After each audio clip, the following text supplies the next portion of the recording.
So, with October being my favorite month of the year, I thought it would be really cool to talk about my favorite Dungeons and Dragons class or archetype, um, which, appropriately enough, given the fact that we've been talking about reanimating stuff a lot, is the Necromancer. Now, there have been a lot of different interpretations of how the Necromancer should work, how the class functions, and I figured I would go through some of my favorites, or at least some of the ones I'm a little bit more familiar with, or just ones that stuck out at me. So I have this pile of materials here, and we're going to go through them just one by one. We're going to take a look at some of my favorite versions of the Necromancer.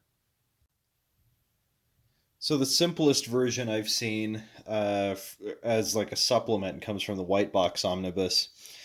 The Necromancer in this book is a simple but effective interpretation.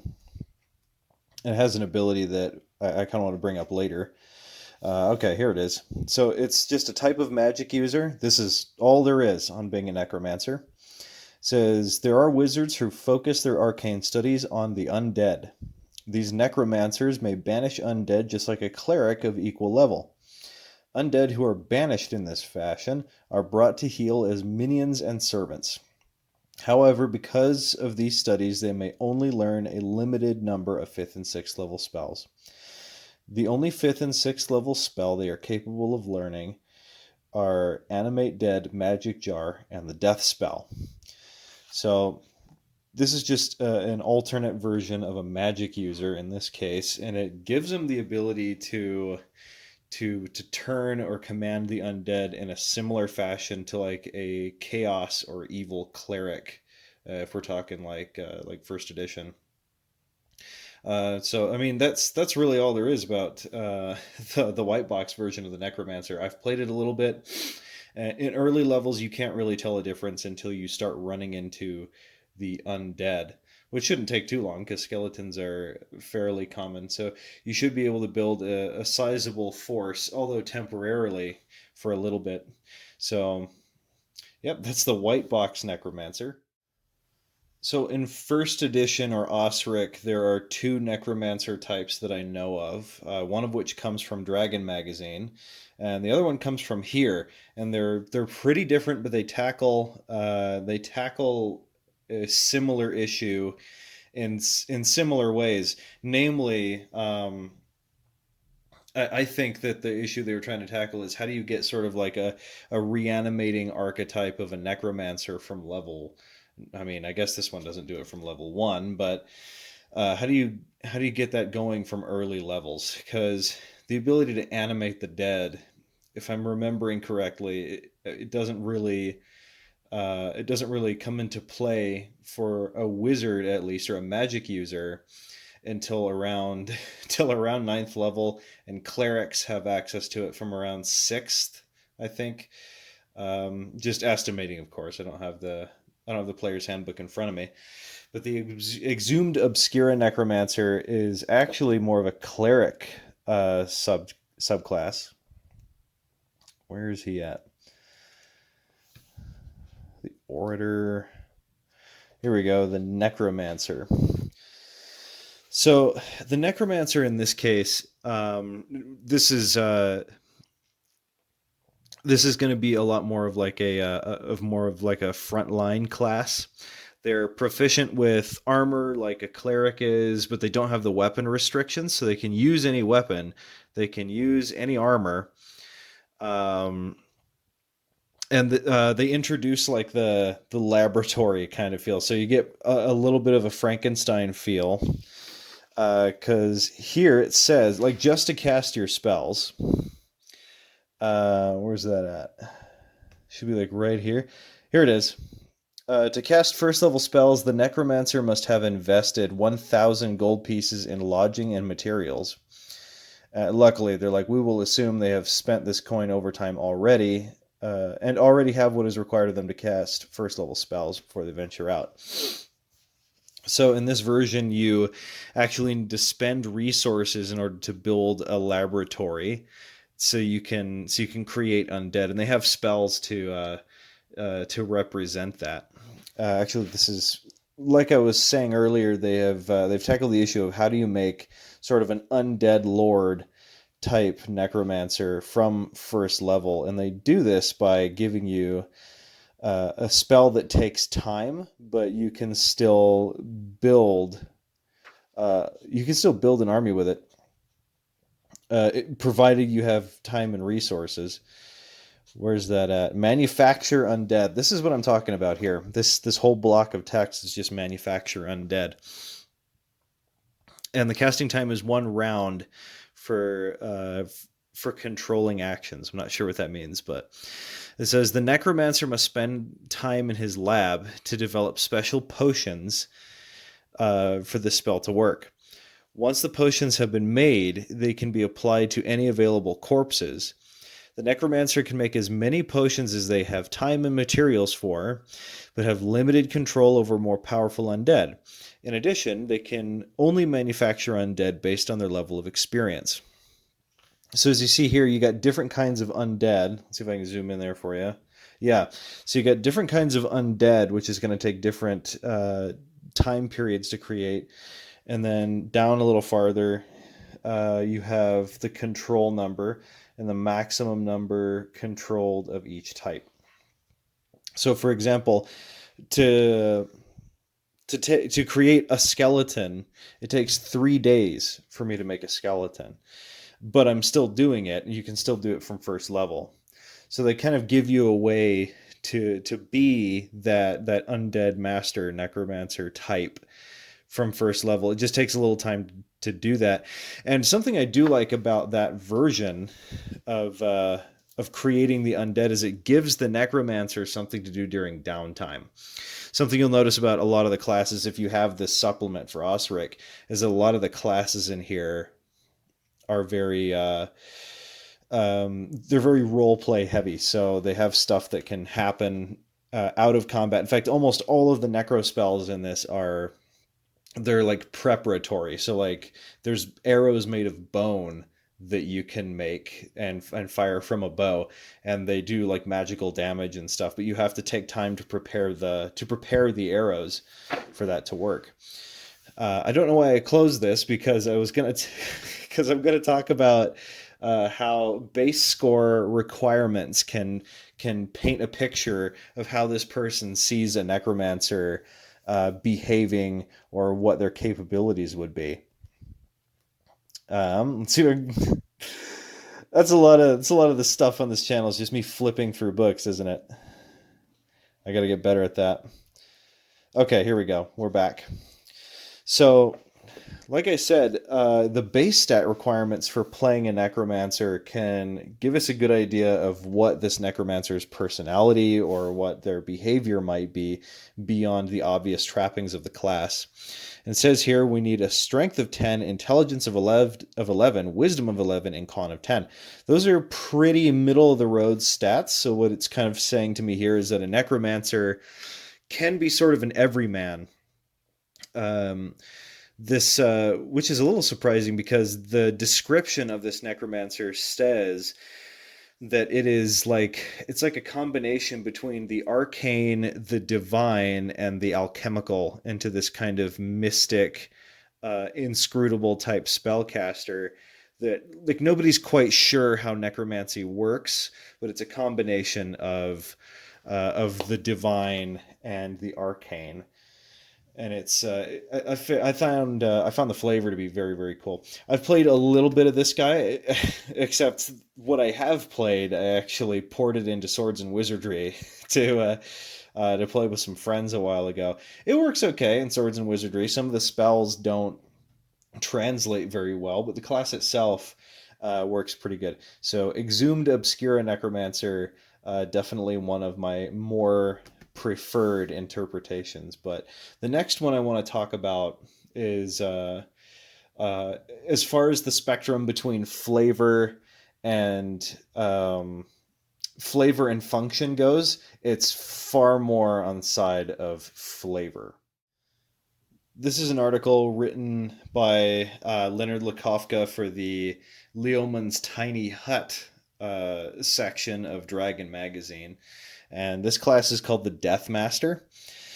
The Deathmaster is a very flavorful interpretation of a Necromancer. It is technically a magic user subtype, but I find that to be sort of in name only. It doesn't function much like a typical magic user would. Uh, in fact, it's very unique. Let me put it that way. Let's go over some of the stuff here. The first thing I kind of want to point out is that Leonard over and over again is like, oh, this is for NPCs only. Don't let your players play this. For NPCs only, the Deathmaster, a monster to play against, not as. If I see anyone playing a Deathmaster, I'm going to turn chaotic evil. Look, Leonard, you wrote a really awesome class, and nobody cares. Everybody's going to play the Deathmaster because it's so cool. In terms of flavor, I want to give it a shot. I haven't played a Deathmaster yet, but I've read through the class, and it's it's so cool. So the obvious thing, given what we just read, is that the Deathmaster has it has an issue with alignment. In some campaigns, alignment's important, and with others, like the DM just doesn't care that much. But alignment is huge here, as like they take like double ego damage if they try and use weapons that aren't chaotic evil. In fact, by the time they hit 4th level, they're pretty much permanently chaotic evil. Not even like wish spells can change that.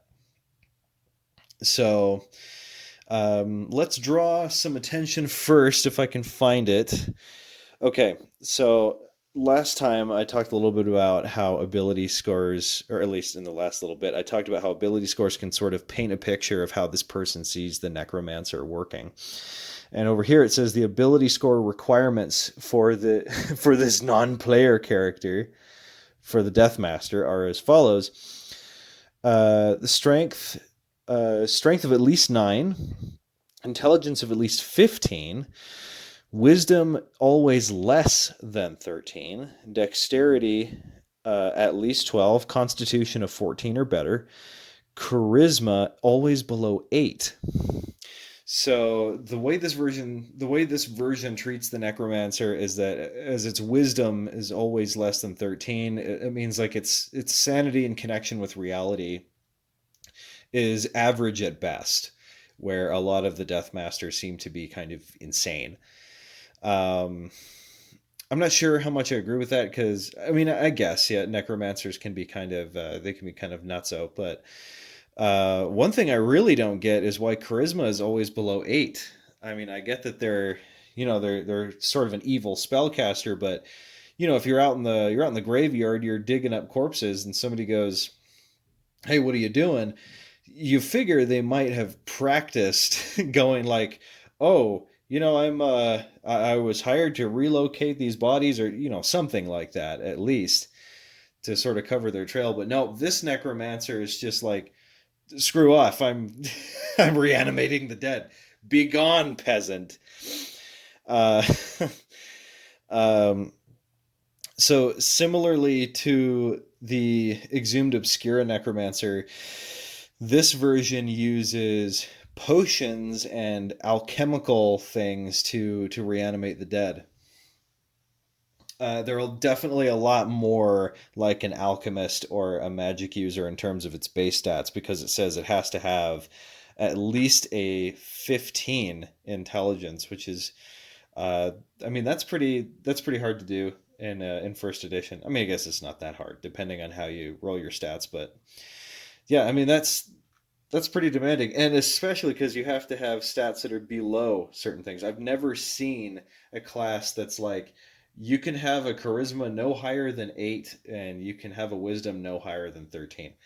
Uh, now, like, I haven't had a ton of exposure to Dragon Magazine classes, because I started playing D&D long after these things were printed. I didn't even know about them until after I got into the OSR. So I don't know if there's anything else like that. I would be very interested to know, because that's a fascinating feature of the class. Something else I kind of want to point out is how fast the Deathmaster levels up. So if I'm recalling correctly, a thief needs at least like 1,500 experience to get to second level. Well, the Deathmaster only needs 1,334. So it levels up rather quickly, which is good because they can't cast spells until fourth level. That's right. The magic user subtype can't cast spells until fourth level. Where's that at? That's like a there it is. You start casting your first tier spells at level 4. And they have a pretty cool spell list, which I'll get into in a minute. But before that, I mean, ways of gaining experience beyond just going on an adventure. Like when I said this class is big on flavor, it's big on flavor. The Deathmaster has the following special powers. I suppose you could say this is a special power. First level Death Necromancers obtain one experience point, or one experience point of experience. That's a strange way to type that. For each grave they dig, and 2 experience for every stolen body. And that doesn't apply beyond first level, but just wait. Second level Death Masters obtain 2 experience points for every body laid to rest. And at other levels, there's no experience reward for this action. At third level, they obtain 3 experience points for every properly embalmed body. And again, that's only unique to third level. And then at fourth level, you get your spell casting. You start being able to identify a potion of undead control just by tasting it. And it has double effects for a Deathmaster. So the flavor here is that, like, before you can even cast spells, before you can do a whole lot of your alchemist stuff, you have 3 full levels of interacting with the dead in order to gain experience points. And like we were talking about with the exhumed Obscura Necromancer, that's like some serious downtime activity. Like the party takes a rest in a town, and Klepto the Necromancer is like, hang on guys, I gotta go get some experience points during downtime, and goes and starts robbing graves. I suppose that's a way to make money as well, because if you're digging up corpses, sometimes people are buried with stuff, so you're getting experience at first level. At least you're getting experience from digging up the grave, you're getting experience from stealing the body, and then you're getting gold and thereby also experience from robbing the valuables from that grave. It's that's really creepy, but that's a really interesting way to gain experience. And then of course, the Deathmaster can animate the dead earlier than other classes could. They get animate skeletons and animate zombies at fourth level as first level spells, and these work like animate dead, but they require a lot of ingredients here. So let's see if we can find animate skeletons. Animate skeletons. It says is simply an animate dead spell that produces 1 skeleton for every level of the Deathmaster. The Deathmaster must prepare a special salve to rub on the bones to make the skeleton receptive to the magic. I assume that's what that means. This takes 1 round per skeleton. The magic to animate them takes only a segment to cast. The rubbed skeletons can also be animated anytime within 24 hours of the rub down. The salve costs 10 gold pieces per skeleton, and the spell range is 30 feet plus 10 feet per effective level of the Deathmaster. So by the time you're level 4, that's 70 feet of range. And you could set that up as like a trap, because the salve lasts for 24 hours on the skeletons. So you could take a bunch of time, you could prepare a bunch of skeletons, and then it's like you could lay a trap with it somehow, where, because the animation only takes a segment to cast. So these things could be laying around in strategically hidden places, and you could animate them at a moment's notice. Now, let's see, where's Animate Zombies? It takes a little bit more time. It says Animate Zombies is simply the animate dead spell that produces 1 zombie for every effective level of the Deathmaster. The corpse must be immersed in a bath of special salts for 1 full turn. So a turn is like 10 minutes, I think. Um, Maybe that's around. It's been a while since I've played first edition, but um, it's like that's a while. So you'd have to set the stuff up, and you'd have to let them soak. And the bath costs 200 gold pieces per bath. The corpses can be soaked and animated in 2 segments at a range of 50 feet plus 10 per level. And it doesn't say that you can do that instantaneously, but I assume that you can. And a lot of the spells are like this. So, for example, they can cast Cause Light Wounds as well, but this is like a cream or a salve that you put on your hands, and then you say an activation word, and that actually like channels destructive magic. Um, so there's sort of a close range theme going on here because the Death Masters also they're also proficient with sickles, scythes, and scimitars, but no armor. To make up for this, though, if you look at their hit die here, every single hit die they have a D4 for hit die, but they're a little bit more durable than a typical magic user because every level is like first level is like 1 hit die plus 1, 2 hit die plus 2, 3 hit die plus 3, and they receive this hit point bonus all the way to their max level of 13. So they're a little bit more durable than a usual magic user, but they work in such a unique way where like you're sort of a weird, not quite thiefy melee guy. You're just kind of a weird guy that follows people around with a scimitar or like a sickle, or if you want to go super flavorful, a scythe, like my guy Morinfen has over here. Um, but I don't know. I have not played a Deathmaster. I would be very interested in seeing how that goes. The last thing I want to touch upon with this class is the level limit of 13. I agree with this. I feel like necromancy is such a niche focused art that at least in old school where not everything went to level 20, necromancers you're focusing so much on the necromantic magics and animating the dead and interacting with the undead that it's not terribly versatile. You can do a few things. You can call on harming destructive magics, you can animate the dead, and that's like your trick. So it makes sense that a necromancer class would have a level, and I've always kind of imagined it between 11 and 13. So like this is like perfect as far as progression goes.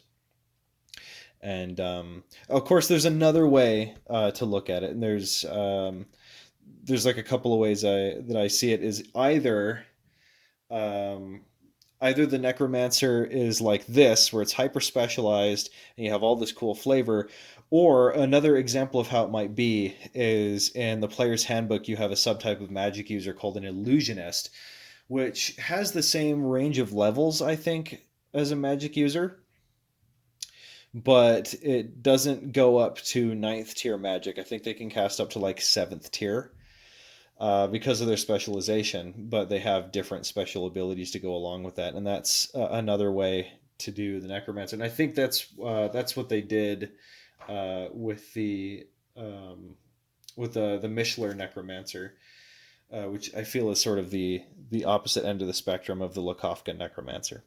So that's the Death Master. Next, we're going to be going on to a couple of printouts for RPGs that I have played on the channel, and we're going to talk a little bit about how those work as opposed to the extremely flavorful Lakofka Necromancer and Obscura Necromancer. Okay, so passing from the realms of flavor and difficulty to the realms of user friendliness, we've got 2 printout necromancers here, which are simple to talk about, so I'm going to do them both at once. This first one here by Kevin Smoot and Mike West for the basic fantasy RPG, is the Necromancer, which more or less works like a magic user. It has the same range of spells, it has the same range of levels. I think it even has the same experience table. It works on a d4 just like a magic user, and it's the only differences are that it has a very flavorful spell list, and uh, it has proficiency again with sickles, spades. They gave it shovels. They can use scimitars and the scythe. So, in fact, these two I feel are actually inspired by the Lakofka Deathmaster, at least to some degree. What I mostly want to talk about with the basic fantasy necromancer is its really flavorful spell list. There's one or two spells I really want to talk about, and those are on its first tier. So the first one, which looks very useful, and I wish was translated into some of these other options, is Locate Corpse. Doesn't that seem like a useful spell? Locate Corpse lets them. It's sort of like a detection spell where they can locate remains that they could animate, and they do have a first level reanimator spell in the form of Corpse Servant. Corpse Servant is going to. I've read it. It reanimates stuff for a number of hours equivalent to the Necromancer's level, and I think I used it in the Castle by the Sea thing that was very short-lived. But I haven't played a whole lot of classes beyond like second or third level, but my experience with this one is that it plays like a magic user. You're a little shorter range, and that's because you have inflict spells, like you have decay flesh, which is like an inflict wounds spell. You have a ranged spell called chill, which I kind of like this the association with cold. It's like the chill of the grave. And but otherwise you're going to be playing what's more or less just a specialized magic user. On the topic of specialized magic users, this Necromancer class, which we have extensive experience with the Fortress City, is the Micheler Necromancer, and it, as I was saying earlier, this plays sort of the other way around, where you could. It actually is based off of the Illusionist, so we're assuming that this is like a specialized magic user in the same way that an illusionist is a specialized magic user. And just like that, their spell list only goes up to it only goes up to 7th tier. So we have that flavor. The special abilities and the features of this class are some of my favorites. So first of all, I really like that this guy can wear magical bone armor, which they can like fashion armor out of bones, whereas normally they can't wear armor at all. These necromancers can't use sickles or scythes or anything. They're limited to the use of daggers, darts, and staffs. They fight as magic users, save as magic users. They use the illusionist level progression, and spell progression is as the illusionist as well. Necromancers, in this case, cannot be good. They may be neutral or evil, but can be lawful. They can be lawful, neutral, or chaotic. It says most are chaotic evil, kind of like the Lakofka Necromancer. This part is very flavorful. Corrupted body and soul. They cannot benefit from the casting of cure wound spells, and they cannot benefit from potions of healing. They are instead harmed by them with no saving throw. Necromancers they're healed by the application of cause wound spells. Necromancers cannot be brought back to life using raise dead or resurrection. To be brought back to life requires the use of a limited wish spell, or just a full-blown wish. So, like, this sort of demonstrates the corruptive power of their magic. So attuned to the harming energies of death and the negative are they that they can't even be healed or resurrected by conventional means, or at least conventional magic means. Like their body still heals like normal. They can be patched. Bandages still do the trick. But things like potions and cure spells will actually hurt them because it looks like they're functioning a lot more like the undead. And then here they can actually have they actually have poison use.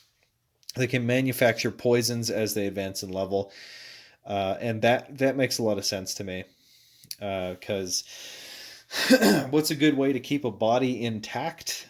How do you kill something while still like not hurting it too much so that the stuff that you animate isn't just like beat up? Well, I guess you poison it. So that's a pretty messed up way to look at it. These guys automatically learn necromancy spells as they level up. I think it's like 1 per level. One thing I do want to point out about the spells, I love this spell list, don't get me wrong, and the spell that I used the most and was the most useful during the corpse city. Hey, there's another idea. The corpse city. The fortress city. I actually, this is going to seem kind of weird. I actually don't like that they can summon skeletons and summon zombies and stuff. I feel like that sort of takes away from the ability to animate stuff. And in fact, they've actually created their own version of Animate Dead, very similar to Manufacture Undead or Animate Skeletons and Animate Zombies. Whereas this spell kind of... Anyway, it's available from first level, and it can be used to either create lesser undead or take control of existing undead, similar to the white box necromancer's ability to turn the undead. And of course, they get more updated versions of this as they level up. So at third level, they get the third tier is they get Animate Greater Dead. Then they get Animate Superior Dead, Animate Colossal Dead, and then Animate Army of the Dead. So they get different levels of animation, which I don't know. Maybe I'll go through. Maybe I'll play through some stuff only using that animate thing instead of the summon stuff. That summon spell is so good though. So that's these two versions. Highly recommended if you play Labyrinth Lord or Basic Fantasy. Very flavorful additions to the games. The last one I want to talk about is the Dread Necromancer from Heroes of Horror. Very much like the other ones, this one tries to take necromancy out of the hands of just magic users and clerics and make it a class all of its own. So I don't know if 3.5 counts as old school now, but I count it as old school now because we've moved. Dungeons and Dragons has moved so far away from 3.5, and it's sort of its own thing now. Pathfinder has sort of moved on to its second edition, and so now we're left with 3.5 as its kind of own encapsulated, although heavily rules bloated edition. I haven't played a ton of 3.5, although it's the first version that I played seriously. But I spent years just thinking that the Dread Necromancer was like some kind of subtype of cleric or magic user. I didn't know that it was its own class in this book. So I actually sought out this book specifically for the Dread Necromancer. I've been a fan of necromancers and death mages for a really long time. And actually, before I start talking about it, look at this awesome cover art. I'm actually really... This looks very Halloween-y. This looks very much how I run my own Dungeons and Dragons games. You got kind of the spooky forest. The characters look very nervous, very forlorn. And then you have sort of this mysterious... like the fighter's armor is just strung up in the trees, and they find his helmet on the stump, and you got the wolf growling at something like it's supernatural. It's a very flavorful cover, and that's one of the things that attracted me to the book, besides just the Dread Necromancer itself. And we're doing more page flipping.